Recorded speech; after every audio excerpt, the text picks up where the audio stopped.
వాక్యం వింటున్న చెల్లి తమ్ముడా, యవన బిడ్డలారా, వివాహమైన తల్లులారా, వివాహమైన పురుషులారా, ఈ చిన్న బలహీనత ఏం చేస్తాది? నా భర్త నన్ను చూడట్లా, పసిగట్టట్లా, నా భార్య నన్ను చూడట్లా, పసిగట్టట్లా, ఇది నన్నేం చేస్తాది? ఈ చిన్నదే నన్నేం చేస్తాది?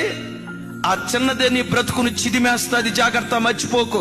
భర్త పసిగట్టకపోవచ్చు, భర్త చూడకపోవచ్చు, చూసే దేవుడు ఒకడున్నారు అని మర్చిపోకు. నీ అడుగుల లెక్క లెక్కించే దేవుడు ఒకరున్నారని నువ్వు గుర్తు తెచ్చుకో.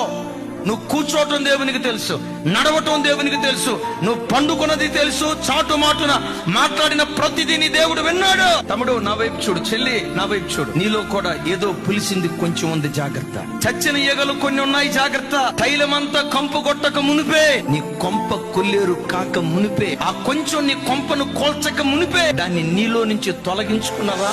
క్షమించుటకు సిద్ధమైన మనసు కలిగిన దేవుడు నిన్ను క్షమించి నిశ్చయంగా మరో అవకాశం దేవుడు నీకు దయచేయటం ప్రారంభిస్తాడు.